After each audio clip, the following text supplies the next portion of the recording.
Welcome everyone to Purely Nomad. I'm Yash and this is part 8 of the Ride to Alaska series. Day 16 began at Fairbanks, Alaska with a lot of excitement as I was headed to the infamous Dalton Highway. I had always dreamed about riding this road as it is one of the few roads that lead straight through the Arctic Circle all the way to the Arctic Ocean.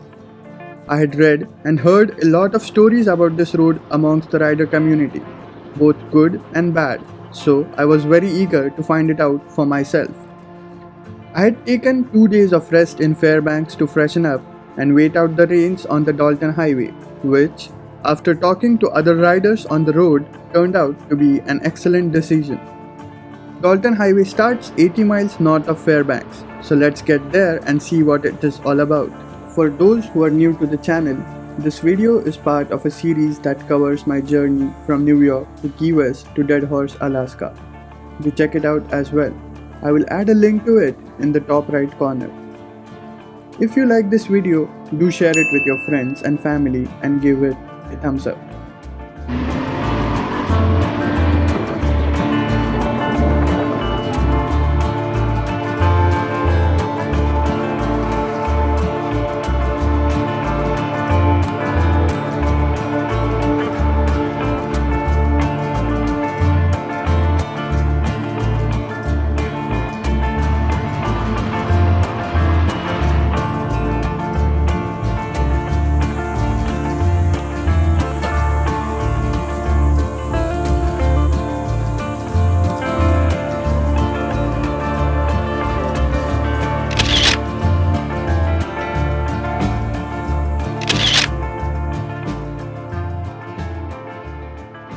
After taking the photo with the sign and seeing my bike clean for the last time, the journey on the Dalton began. The Dalton is a 414 miles of gravel road that starts at Livingood and ends at Deadhorse, Alaska. The main purpose of this highway is to support the oil drilling operations at Deadhorse and the servicing of the Trans-Alaskan pipeline system. Along the way, there are only 3 small towns, 2 fuel stations and very limited connectivity. Fuel and food services are available at Yukon River Camp at mile 56 and Coldfoot Camp at mile 175. After Coldfoot, there are absolutely no services of any kind for the next 240 miles till you reach Deadhorse.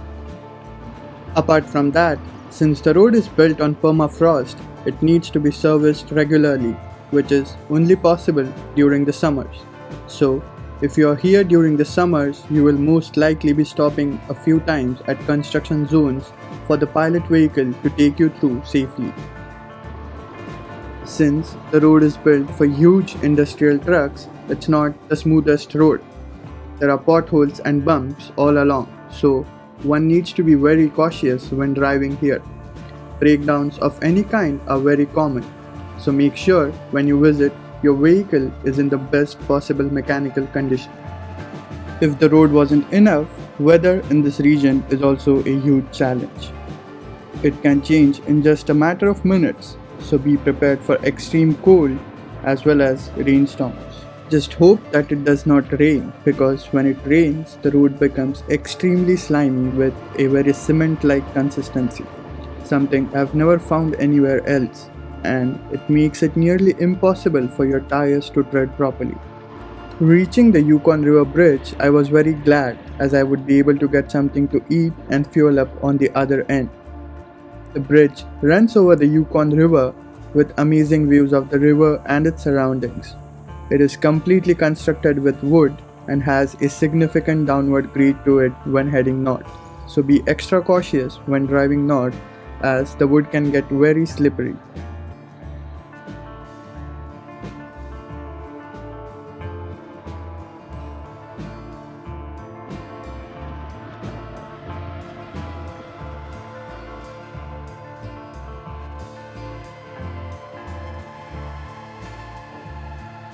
Once you get to the camp, there is a small cafe and a gas station.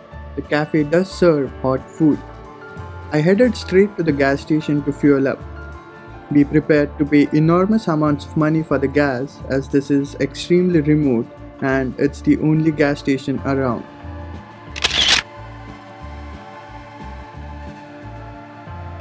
After fueling up, I was back on the highway and on my way to the Arctic Circle sign. I was very excited as this was my first time heading into the Arctic Circle. Let's get back to the road and enjoy the journey, and I will follow up with more Dalton Highway information along the way.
Those drone shots probably gave you an idea of how remote and desolate this part of the world is.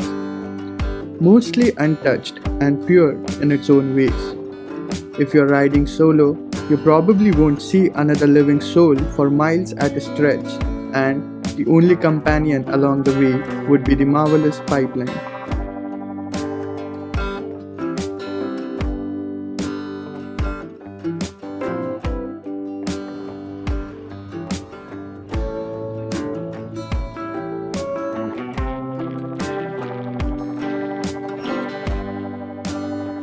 Shortly after that, I made it to the Arctic Circle sign.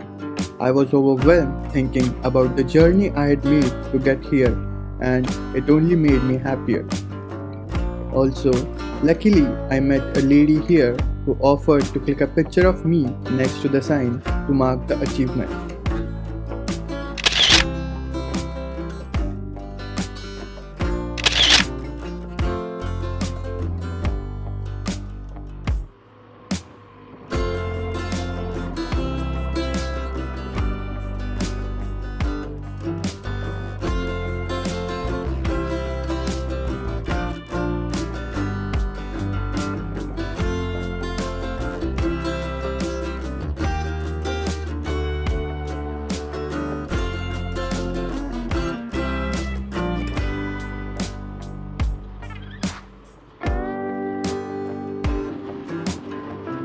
Remember me wishing for it to not rain?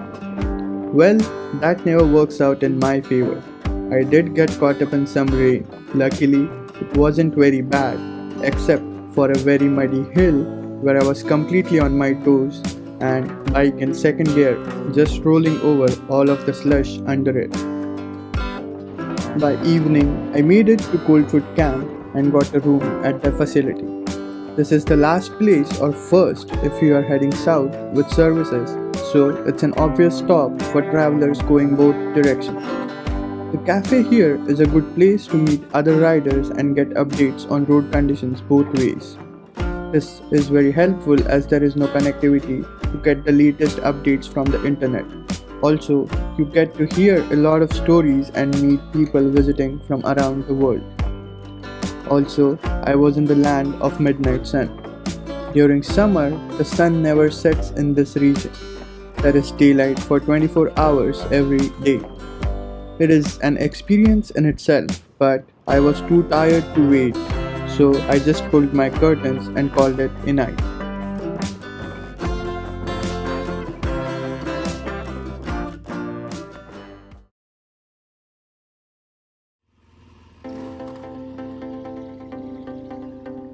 The next morning, I woke up, got breakfast at the Coldfoot camp, fueled up, and I was on my way to Deadhorse. However, I wasn't riding solo today. The night before at the cafe, I met Graham and Katrina, the Australian couple I met before top of the world highway, and another rider Dan, who was riding from Utah. Over dinner, we found out the road conditions ahead were going to be very bad due to the rains, so we had decided to ride to Deadhorse together. Let's get back to the journey and I will see you on the road.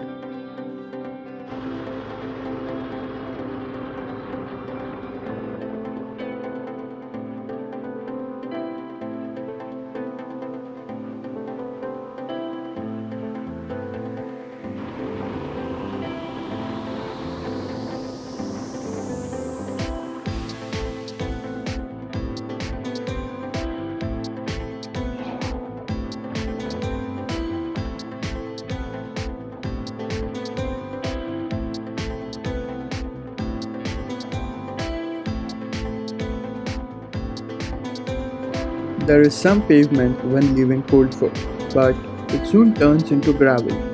We were now riding into the Brooks mountain range, and the views were turning majestic at every turn.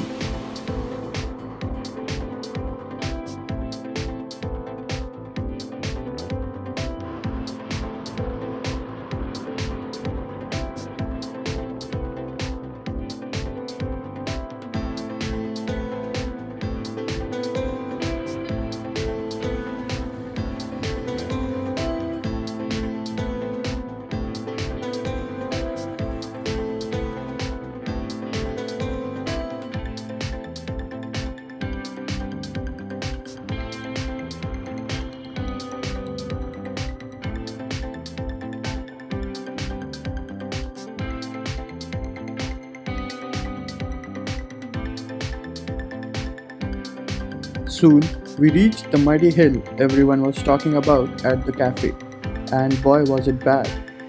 I got up on my feet and kept chugging the bike. It quickly turned into slush I had heard about. In the effort of climbing the mountain, Dan's bike spun over and we had a rider down. Luckily, he had no injuries and the bike was completely fine. After all, the GS is built for this kind of stuff.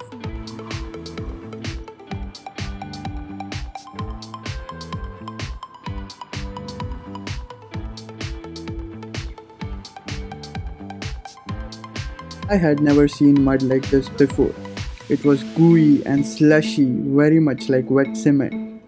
It was about 4 to 6 inches deep and even walking on it was a task.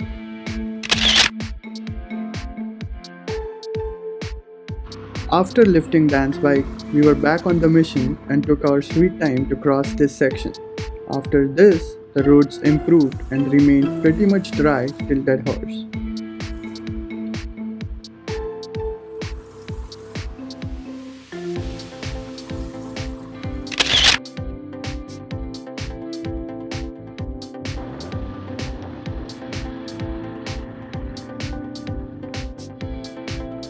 Soon after, we reached the Atigun Pass. With steep grades of up to 12% and a height of 4,800 feet, this is the highest motorable mountain pass in Alaska. This pass takes you through the Brooks Mountain Range and into the Northern Plains. This is also where the Dalton Highway crosses the Continental Divide. Due to its steep grade, it is one of the most challenging sections of the Dalton Highway.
After a small break at the summit and clicking some pictures, we were back on the road.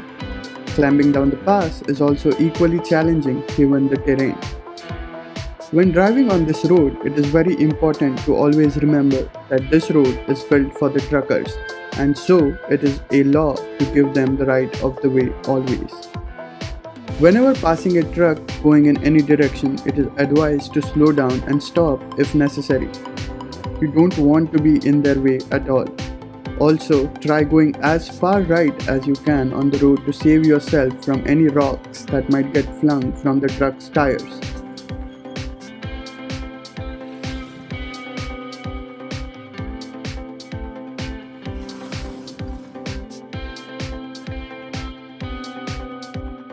Once you go over the Atigun Pass, the scenery changes drastically.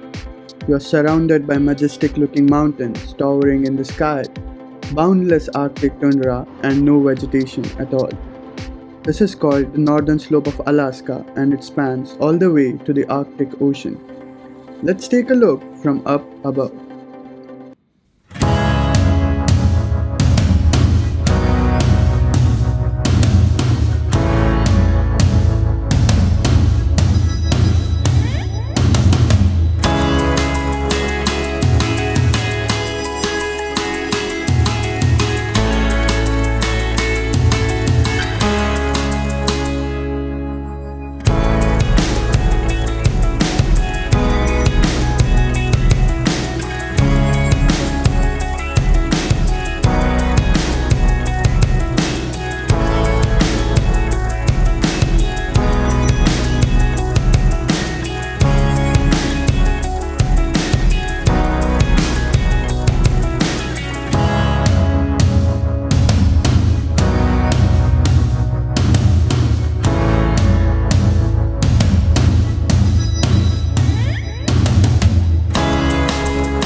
Several construction zones and countless potholes later, we made it to the last 50 miles of the Dalton Highway. The last 50 miles of this highway are completely paved. It was one of the most peaceful 50 miles I have ever ridden in my entire life. Boundless tundra, the calm of the nature, and just a silent whine of the GS. After 2 days in the dirt and all the madness on Dalton, this felt like a spa even for the bike. We could just kick back, sit down on the bike and relax. This also meant that we were close to Deadhorse. Every mile we crossed, I was getting closer to my goal of reaching the northernmost point of North America. And we entered Deadhorse. Deadhorse is a small industrial town with a lot of oil drilling operations. Everything built here is for the employees who work here. There are a few hotels that you can rent for the night, and they provide you with the meals as well. Entering Deadhorse, I was completely overfilled with emotions. I had made one of my dreams come true, and no one could ever take that away from me. Every bit of the last 17 days flashed in front of my eyes. All the pain of sitting on the bike doing long hours had completely vanished. I was the happiest I ever was. I had made it to the northernmost point in America, to the end of the road.